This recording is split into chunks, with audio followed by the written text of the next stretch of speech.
Bonjour à tous, j'espère que vous allez bien, je suis ravie de vous retrouver aujourd'hui. Alors cette vidéo s'adresse à vous si vous êtes Sagittaire, si vous êtes ascendant Sagittaire, quel que soit votre signe solaire, ou si vous avez votre signe lunaire en Sagittaire. Alors, commençons par regarder quelle est la tendance, quelle est l'énergie dominante ici. Cavalier de bâton et le monde, ouais. Ok, donc là on fonce, on y va, on va de l'avant. Il y a de la volonté, il y a de la fougue, il y a de l'entrain, de la détermination et en même temps... on n'est pas sur un valet de bâton, on est sur un cavalier de bâton. Donc il y a quand même une certaine maîtrise entre guillemets, qui est pas totale puisqu'on n'est pas sur une dame ou sur un roi surtout. Mais voilà, on prend quand même les choses en main, on se met en avant, on se met en marche. Il y a une certaine confiance, une certaine détermination. Là, on voit qu'il y a de l'entrain, de l'envie, du désir, de la motivation, de la détermination pour aller, pour peut-être faire aboutir quelque chose, pour finaliser quelque chose et pouvoir démarrer. On voit bien qu'il y a quelque chose qui arrive à son terme, la fin d'un chapitre, la fin d'un cycle, la fin d'une histoire, la fin d'un projet, la fin de démarche pour un projet. On a ici une notion d'aboutissement et quelque part, on a deux cartes quand même qui représentent la notion de liberté. Ici, donc soit on reprend sa liberté, soit on va la chercher. On est dans cette dynamique, dans cette énergie.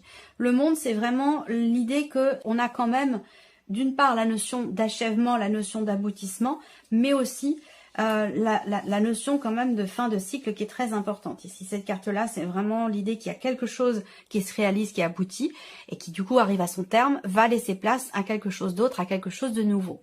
Alors, on va voir comment ça se présente dans votre tirage. Commençons par la vie émotionnelle et sentimentale.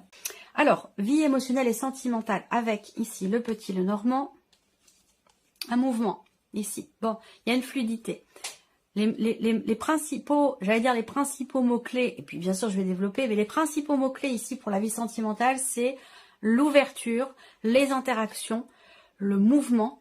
Et ici, on a quand même la carte du cœur qui parle d'amour, qui parle de sentiments, de bien-être aussi, de réjouissance. Donc là, il se peut, pour certains d'entre vous, que vous rencontriez quelqu'un ou que vous retrouviez quelqu'un au cours d'un voyage, au cours d'une fête, d'un événement particulier pour lequel vous allez vous déplacer. Et il se peut qu'il y ait une grande joie, une réjouissance, voire même peut-être une rencontre ou des retrouvailles avec quelqu'un que vous aimez beaucoup. Il se peut simplement que là, il y ait un voyage pour retrouver une personne que vous n'avez pas vue depuis longtemps ou pour retrouver la personne de votre cœur ou l'amour de votre vie. Voilà. En tout cas, on a ici aussi, si je regarde les symboles de cartomancie, on a autre chose. Il y a cette idée ici d'être un petit peu perturbé. L'idée d'être fortement touché, affecté, tracassé par quelque chose qui est bloqué ou quelque chose qui semble être problématique, soit dans les ressentis, soit dans le vécu, bien sûr pour votre vie émotionnelle et sentimentale. Cette problématique, elle concerne justement un mouvement dans votre vie ou peut-être un voyage ou un déplacement. Peut-être pour voir ou revoir quelqu'un qui est quand même assez proche de vous, quelqu'un que vous aimez énormément. Alors je le rappelle, cette partie-là, elle est pour beaucoup d'entre vous dans la sphère sentimentale, mais comme c'est l'aspect émotionnel et sentimental, pour d'autres, ça parlera peut-être d'un autre relationnel qui est très important. Familial, un relationnel parent-enfant ou un relationnel amical. Voilà. En tout cas, là, on voit qu'au niveau de la vie sentimentale, il y a quand même des interactions, il y a des ouvertures. Si vous êtes célibataire, là, pour moi, il y a quelque chose qui bouge, qui change dans votre vie sentimentale par rapport à votre environnement social, par rapport à un groupe d'amis, des personnes que vous fréquentez, avec lesquelles vous avez des interactions. On voit quelque chose qui bouge, qui change, et peut-être que là, voilà, je reviens sur cette idée d'une rencontre, d'un rapprochement, ou en tout cas, de grandes réjouissances, des émotions positives et bienveillantes, aussi bien dans les ressentis que dans ce qui est vécu. Donc comme je vous l'ai dit, pour certains ou certaines d'entre vous, il y a une situation qui est problématique pour vous. Il y a quelque chose qui vous tracasse, qui vous préoccupe et qui est fortement problématique. Donc on voit qu'effectivement avec le 10 d'épée, vous entrez dans le mois avec une problématique, un blocage, quelque chose qui vous tracasse, et pour d'autres, Et c'est une expression, quelque chose qui vous rend malade, sur lequel vous êtes vraiment focalisé. Donc on voit qu'avec le 10 d'épée, effectivement, vous avez beaucoup cogité, vous êtes beaucoup inquiété, il y a eu des peurs, il y a eu des doutes, il y a eu quelque chose d'assez difficile, d'assez éprouvant ou douloureux qui a été traversé. Vous arrivez au bout ici. Le 10 d'épée, c'est la fin. C'est la fin d'une situation, d'une énergie, d'une problématique, de quelque chose qui a été quand même assez compliqué à vivre ou compliqué à gérer. Alors, on regarde l'évolution. Eh oui, on a la carte du monde. Donc effectivement là, aboutissement, achèvement, fin de cycle. Là, il y a un départ ou un mouvement qui vous fait vous sentir bien, qui vous fait vous sentir accompli. Il y a cette notion de liberté aussi qui est là. Donc peut-être qu'on reprend sa liberté, encore une fois c'est une expression, hein, on reprend sa liberté par rapport à une situation qui était extrêmement anxiogène, extrêmement perturbante. Voilà. Là, il peut s'agir effectivement d'un voyage, parce qu'on a le monde et le bateau ici, l'environnement, le changement. Donc là, peut-être que pour certains d'entre vous, on vous dit, eh bien, simplement, alors c'est pas forcément l'étranger, hein, mais ça peut être une autre région, ça peut être le fait de prendre le temps d'un week-end, d'aller s'aérer un petit peu, changer d'environnement, changer d'air, s'offrir de nouvelles perspectives, de nouvelles énergies pour se régénérer et pour aussi mettre les soucis de côté et se donner la chance aussi de pouvoir avoir de nouvelles interactions et de pouvoir rencontrer quelqu'un pour certains d'entre vous. Là, on a ici une forme de lâcher prise aussi. Pour certains ou certaines d'entre vous, plus particulièrement, je vais parler peut-être plus aux femmes ici et surtout aux femmes qui sont mamans. Il y a sur le plan émotionnel et par rapport à votre vie sentimentale, parce que les deux sont liés, il y a une forme de lâcher prise ici. Il y a une forme de lâcher prise, on prend ses distances par rapport aux enfants peut-être, où il y a ce côté ici effectivement où on lâche prise. On lâche prise et on se détache d'une situation ou de quelque chose qui a été quand même douloureux et compliqué à vivre. Donc il y a une notion effectivement de détachement, on a besoin de changer d'air ici. Voilà. Et ça va apporter quand même quelque part une forme d'équilibre sur le plan émotionnel. Ça va faire du bien. Et ça peut faire du bien aussi à votre vie sentimentale, à vous en tant que femme. Vous voyez, prise de distance et lâcher prise en tant que mère pour l'équilibre, l'épanouissement de votre condition de femme dans votre vie sentimentale. Voilà, comme ça que je perçois les choses. Alors, je continue. Vie active et professionnelle ici, donc vos activités, votre travail, vos recherches d'emploi, votre formation, tout ce qui est en lien en fait avec vos activités ou en lien avec votre vie professionnelle. Alors, dans le cadre pro, on voit qu'il y a un relationnel qui est compliqué, voire même pénible, ici. Une difficulté qui est rencontrée dans un relationnel avec une personne qui fait partie de votre entourage professionnel ou avec une personne qui s'occupe de votre situation ou de votre dossier. Là, on a quelque chose qui prend fin, ici. Hein. On a la fin d'une relation, la fin de quelque chose. Il se peut également que vous soyez ce mois-ci en difficulté, professionnellement parlant. Pourquoi ? Parce que votre associé, votre collègue de travail, la personne avec qui vous bossez en binôme, elle va se mettre en arrêt maladie, est en burn-out ou quelque chose comme ça. Et donc, finalement, peut-être que la charge de travail vous revient. Ça, c'est possible également. On peut parler effectivement de cette énergie-là ici au niveau professionnel.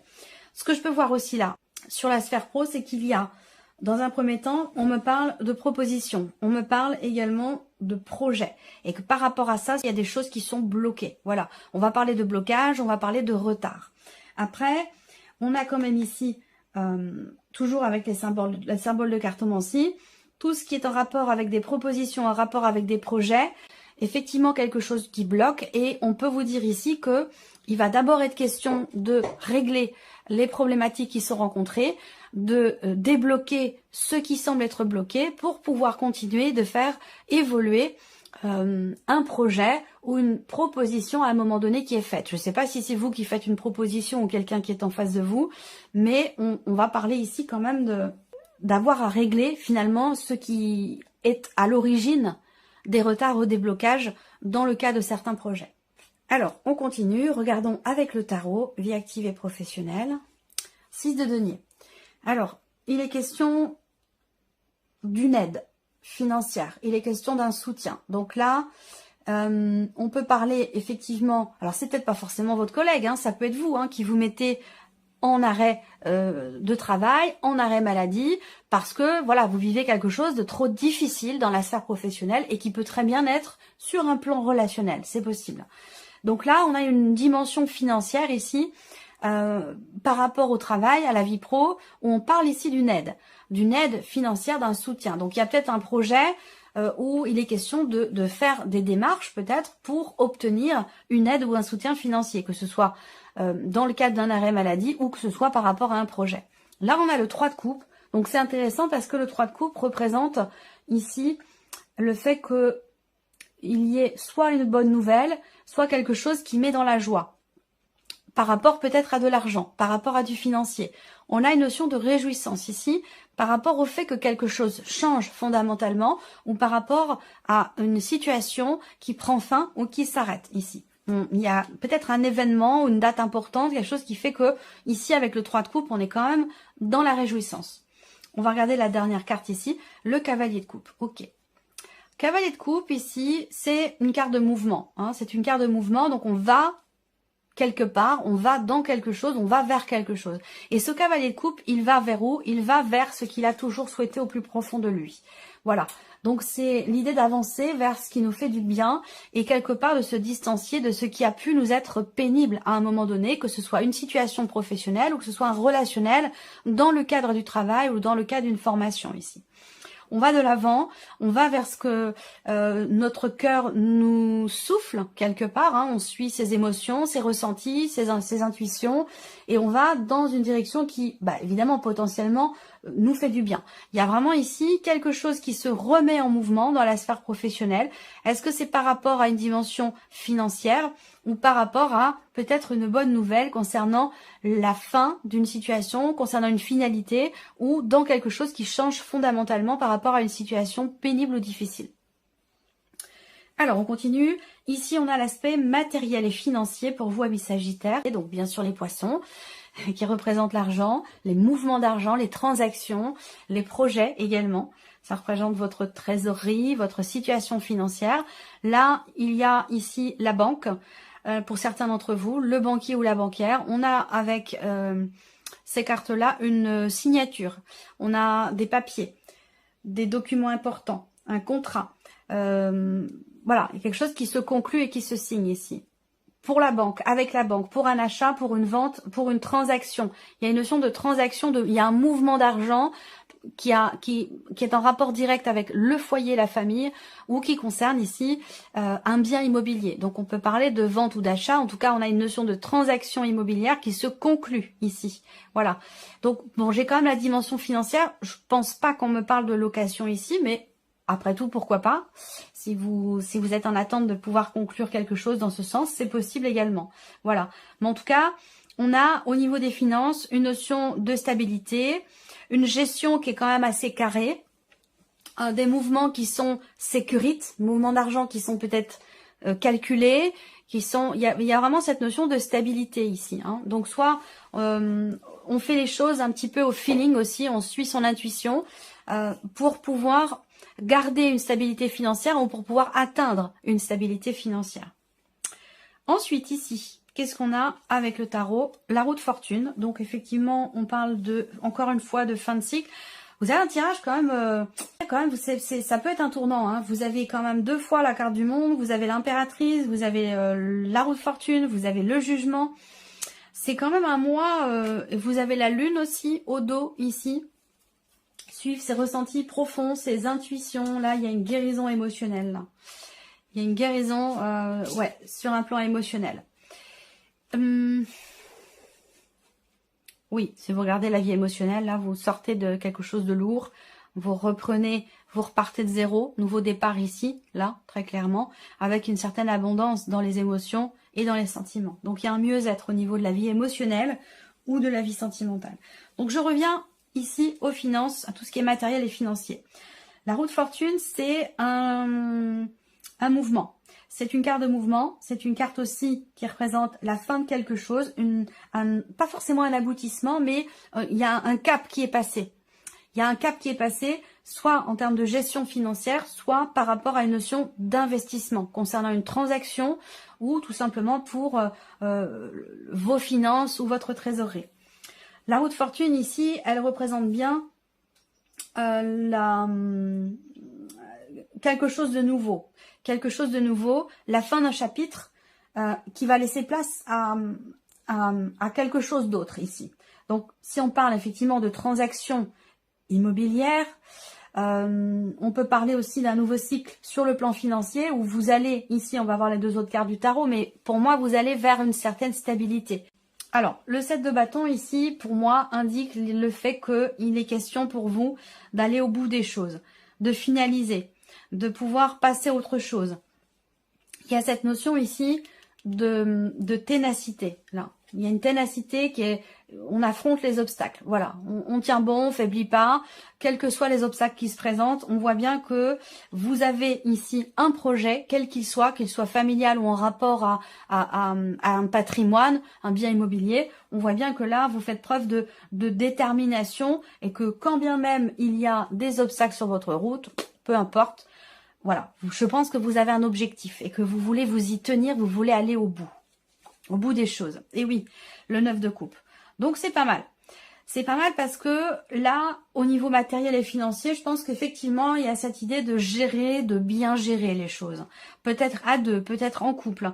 Il y a cette notion quand même il y a quelque chose de très carré dans un mouvement, vous voyez, une bonne organisation, une bonne gestion. Le 9 de coupe, c'est aussi un petit coup de pouce de l'univers concernant tout ce qui est en rapport avec le foyer, la famille, tout ce qui est matériel et bien sûr financier. Il y a un petit coup de pouce ici de l'univers.